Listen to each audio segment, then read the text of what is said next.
Hello friends, again हम next lecture practice set 7 ठीक है लेकर के आ गए। प्रैक्टिस सेट 6 अभी हमने आपको क्लियर करवाया था, एक लेक्चर में ही कंप्लीट हो गया था। अगेन प्रैक्टिस सेट 7 का भी लेक्चर 1 स्टार्ट करते। देखो इसमें भी बस इतना ही है आपका, ज्यादा तो कुछ है नहीं। तो सबसे पहले अभी हमने क्या देखा था, कांग्रेस ऑफ लाइन सेगमेंट, ठीक है। और ये है आपका कांग्रेस ऑफ एंगल्स।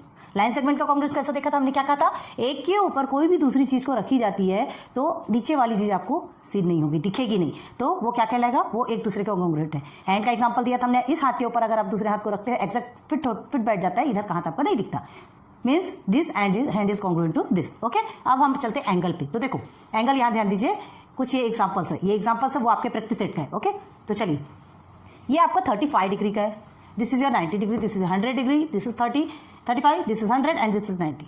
आपको कोई मतलब नहीं है इससे कि वो जो मेजरमेंट बना है या जो वो जो शेप बना है, आड़ा टेढ़ा ऊंचा नीचा कैसा बना है, उससे आपको मतलब नहीं होना चाहिए, मेजरमेंट एग्जैक्ट होना चाहिए। क्लियर है। देखिए ये आपका 35 डिग्री है, 35 डिग्री वाला एंगल है। 35 डिग्री वाला एंगल आप देखिए ये भी 35 है। इसे टर्न करके, या तो इसे टर्न करके इसके ऊपर आप अगर रखेंगे तो क्या होगा, फिट बैठ जाएगा, मतलब this congruent to this. Clear हो गया। A B C is congruent to S P M. Clear हो गया। तो हम क्या लिख सकते हैं यहाँ पर, ये आपकी प्रॉपर्टीज है, इसे हम ऑलरेडी हमने लिख के रखा है आपके लिए, ध्यान दीजिए और ये कंप्लीट करना है। ओके, तो देखिए A B C is congruent to हमारा क्या हो गया, एस पी एम। ओके, तो लिखेंगे फर्स्ट वाला हमारा क्या गया, A B C is congruent to S P M. Okay, ये हो गया फर्स्ट। ठीक, सेकेंड में आ जाओ, इज इक्वल टू 35 डिग्री आप लिख दीजिए क्योंकि पता रहना चाहिए ना, 35 डिग्री। क्लियर है। अब देखते आगे आइए, ये है आपका 90 डिग्री एन आई टी आपका 90 डिग्री है। यहाँ बाकी देखो यहाँ पर भी है 90 डिग्री, जस्ट अपोजिट बना है, उससे आपको मतलब नहीं होना चाहिए, मेजरमेंट सेम होना चाहिए। इसे आप इसे टर्न करेंगे, टर्न करने के बाद अगर यहाँ पर आप इसके ऊपर रखते हैं तो वो क्या होगा, एकदम एक्जैक्ट फिट हो जाएगा, तो वो आपका क्या कहलाएगा, कांग्रुएंट है ना। तो N I T is congruent to S R I. चलिए एन आई टी सेकेंड लिख लीजिए, चलिए यहाँ पर लिखो N I T is congruent to क्या है, एस आर आई। ये आपका एंगल है, हाँ सॉरी, ये एंगल सीन होना चाहिए। एंगल मतलब क्या होता है, ये जो हमें सीन हो रहा है ना, ये एक साइड से ओपन, तो ये एंगल का सिंबल है, ये तो पता है ना, तो हमें एंगल सीन करना पड़ेगा। तो S R I okay is equal to how many degree, 90 degree right angle. Okay, अब थर्ड में देखिए, थर्ड में क्या है, और क्या है आपका, ये दो तो आपको मिल गए। अब इसके इक्वल और कोई थर्ड भी है क्या, नहीं है, इसके इक्वल भी थर्ड नहीं। देखिए ये 100 डिग्री, ये भी 100 डिग्री। ओके, अब ये क्या है, इसे टर्न करके आप इसके ऊपर पुट कीजिए, बिल्कुल एग्जैक्ट आपको मिलेगा। Therefore P T Q angle P T Q आपको दिख रहा है कि नहीं, is congruent to angle R T S. Just minute एक बार चेक कर लेते हैं। ओके, तो ये तीन हमको क्या मिले, तीन भी कांग्रुएंट एंगल्स मिल गए। अब देखो इसमें एक और चीज बताते हैं, अगर इसमें कोई भी हम और एक्स्ट्रा ज्वाइन करते हैं, चलिए ज्वाइन करते हैं, हम यहाँ ज्वाइन करके बताते हैं, इसे खराब करने की जरूरत ही नहीं। हाँ, ये हमने एक और ड्रॉ कर लिया,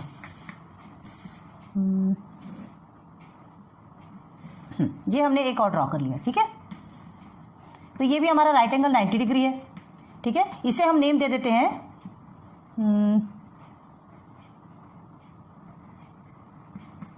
बी सी डी, चलो ये नेम दे दिया, ठीक है, बी सी डी, ये हमने नेम दे दिया। अब ध्यान दो क्या कहा जा रहा है, आपका जो ये एन आई टी है ये भी 90 डिग्री है, एस आर आई भी 90 डिग्री है, ठीक है। तो ये दोनों एक दूसरे का कांग्रुएंट हो गए। अब हम क्या करेंगे, इस एंगल को बी सी डी को हम इसके ऊपर एस आर आई के ऊपर पुट करेंगे, सब्स्टिट्यूट करेंगे, तो क्या होने वाला है, एग्जैक्ट फिट बैठ जाएगा, मतलब ये दोनों भी कांग्रुएंट है। अब ये दोनों कांग्रुएंट है, मतलब ये भी इसके कांग्रुएंट होगा। क्लियर हो गया। तो हम कैसा लिख सकते हैं, ध्यान दो, नंबर 4 में बताते हैं आपको, इसे आप यहां बना लीजिए, आपकी मर्जी, चलो हम ही बना के दे देते हैं।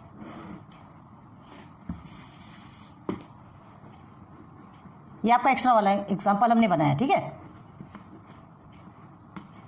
बी ओ डी लिख लो, चलो ये 90 डिग्री। ओके, अब देखो ये आपका 90 डिग्री है ना, ये भी आपका 90 डिग्री, ये भी आपका 90 डिग्री। तो अगर इसे फिट करेंगे, यहाँ पर हमने ऐसे छोटा बनाया आपको बताने के लिए, तो 90 डिग्री है तो फिट करेंगे तो एकदम जस्ट लाइन के ऊपर लाइन आने वाली है ना, लाइन के ऊपर लाइन आएगी, वो एकदम एक्जैक्ट आएगा आपका पॉइंट। क्लियर है। तो हम क्या करेंगे, तीनों भी हमारा कांग्रुएंट है, तो लिखोगे कैसे, angle N I T is congruent to angle SRI is congruent to angle BOD, ये D है, BOD, ओके। और इज इक्वल टू में लिख देंगे 90 डिग्री, बताना पड़ेगा ना कितनी डिग्री का है, ठीक है। तो ये आपका क्लियर हो गया। अब देखो ये properties of congruent of angles. Congruent of angles की प्रॉपर्टीज क्या है जो हमने ये समझाया, ठीक है। अगर आपसे कहा जाता है ये अगर इसके कॉन्ग्रुएंट है, ये इसके कॉन्ग्रुएंट है तो ये भी इसके कॉन्ग्रुएंट होगा, ठीक है। ये हाथ अगर इस हाथ के कॉन्ग्रुएंट है तो ये हाथ भी इस हाथ के कॉन्ग्रुएंट होंगे, मतलब दोनों इक्वल होंगी, दोनों भी एक दूसरे के कॉन्ग्रुएंट होंगे। ये आपकी फर्स्ट प्रॉपर्टी हो गई, ठीक है। अब सेकंड प्रॉपर्टी में देखो, सेकंड प्रॉपर्टी में हमने जो ये एग्जांपल बताया, सेकंड प्रॉपर्टी में क्या है कि अगर ये 90 डिग्री वाला एंगल इसके कॉन्ग्रुएंट है, ठीक है, और ये इसके कॉन्ग्रुएंट है तो ये इसके कॉन्ग्रुएंट भी होगा, मतलब both are congruent to each other. Clear हो गया, समझ में आ गया। तो ये दोनों भी प्रॉपर्टीज है। ये LMN ABC ये जो हमने लिखा वो यहां से लेके नहीं लिखा, आपको समझाने के लिए ये प्रॉपर्टीज, ये पूरा नोट डाउन कर लो अच्छे से, आपके लिए बहुत ज्यादा कंपलसरी है। अब देखो प्रैक्टिस सेट में आपका बस यही एक क्वेश्चन दिया गया है, इसे भी आज क्लियर करते हैं। Some angles are given below using the symbol of congruence, write the names of the pairs of congruent angles in these figures, ठीक है। आपको क्या करना है, एंगल्स मिला हुआ है, सिंबल का यूज करना है, कौन सा symbol, congruence, okay. Right the names of the pairs, pairs के आपको नेम लिखना है, कौन से, कॉन्ग्रुएंट एंगल के। चलो तो सबसे पहले एक चीज तो दिख रही, एक यहां देखो, इसमें देखना, इसमें देखना और इसमें देखना। तो सबसे पहले तो इसमें ही देखो AOB is congruent to BOC दिख रहा है कि नहीं, because this is your 90 degree, 90 degree का जस्ट आपका 45 है, तो जब यहां से यहां तक 45 तो ये भी तो 45 है ना, ये भी 45 है। तो AOB is equal to BOC, then AOB is congruent to BOC। Clear है ना। तो कैसे लिखेंगे, देखो आंसर में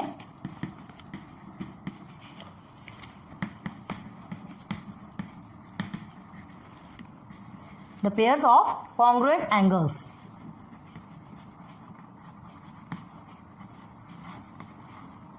ठीक है। pairs of congruent angles, number 1 AOB is congruent angle, AOB is congruent to angle BOC। Clear है, इज इक्वल टू लिख दीजिए 45 डिग्री, पता होना चाहिए। नंबर 2 में चलिए, अब देखिए ये जो AOB AOC है ना, ये भी 90 डिग्री है और ये भी आपका 90 डिग्री PQR, यहाँ लिखा नहीं हमने 90 डिग्री, ओके। तो AOC is congruent to AOC is congruent to PQR, angle PQR लिख सकते हैं, why, because 90 degree, okay. Now third में आ जाइए, आप कौन सा एंगल लेना है। अब देखो AOB 45 डिग्री है, यहां पर आपको दो एंगल्स दिए, एक 45 डिग्री का एंड सेकंड दिस 30। तो ये 45 और ये 45 एक दूसरे के इक्वल है, ठीक है। यहां से देखिए एक पार्ट को उठाइए, पूरा लेने की जरूरत नहीं, वन पार्ट को उठाइए और ये 45, तो दोनों भी एक दूसरे के इक्वल है। तो क्या होगा आपका, AOB is congruent to TRS या TSR या RST, जो भी बोलो, मतलब एक ही है, ठीक है। तो AOB is congruent to angle RST is equal to what, 45 degree. देखो अभी क्या दिख रहा है, अब बस हमको कहीं ढूंढने की जरूरत है क्या, देखो ये भी आपका 45, ये भी आपका 45, ठीक है। हमको दो चीजें 45 की मिली है, तो हम क्या लिख सकते हैं, अब ऊपर जाने की जरूरत नहीं है, पहले यहां देखो नंबर 4 में क्या होता है, AOB congruent to BOC is equal to 45 degree, AOB is congruent to RST is equal to 45 degree. तो जब ये AOB ये दोनों के इक्वल हैं तो ये दोनों भी एक दूसरे के इक्वल होंगे। तो कैसे लिखेंगे, angle AOB is congruent to angle BOC is congruent to angle RST, तीनों भी एक साथ हो गए, is equal to what, 45 degree. Clear है, हमको ऊपर जाने की जरूरत पड़ी क्या, नहीं, ये हमने सर्च कर लिया।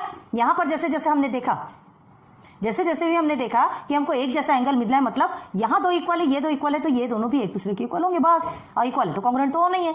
नंबर 5 में आ जाइए, अब देखिए यहां एक देखो एंगल DOC, ठीक है, DOC आपको 30 डिग्री है और यहां देखिए ये भी आपका LMN भी 30 डिग्री। तो क्या लिखेंगे, angle DOC is congruent to angle LMN is equal to 30 degree. यहां पे कॉन्ग्रुएंट नहीं लिखना, ये इज इक्वल टू 30 डिग्री, मतलब ये दोनों 30 डिग्री के हैं, ठीक है। तो समझ में आ गया क्या आपको, कितना इजी है, ज्यादा आपको कुछ भी करने की जरूरत नहीं है, जो है बस आपको मेजरमेंट देखना है और बस वैसे का वैसा लिख देना है। हाँ, होप आपको अच्छे से क्लियर हो रहा होगा। तो लेक्चर 1 में आपका प्रैक्टिस सेट 7 भी खत्म हो गया। प्रैक्टिस सेट 7 में भी ज़्यादा कुछ नहीं है ना। ये हमने बहुत अच्छे से बताया। प्रॉपर्टीज याद रखेंगे, आपको ये हमेशा क्लियर हो रहेगा। इन चीज़ों को याद रखो, प्रॉपर्टीज को याद रखो कि हमको करना क्या है। जब दो चीज़ें एक दूसरे के इक्वल हैं, ठीक है, दो चीज़ें एक दूसरे के इक्वल हैं, तो अगर कोई तीसरी चीज़ उन दो में से किसी एक के इक्वल होगी तो वो दूसरी चीज़ के भी इक्वल होगी। क्लियर है? चलो नोट डाउन कर लीजिए।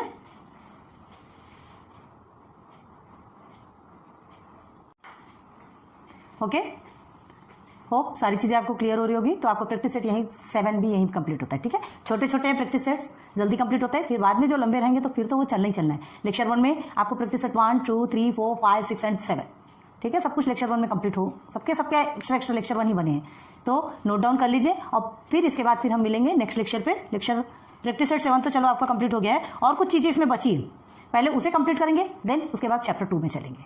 क्लियर है?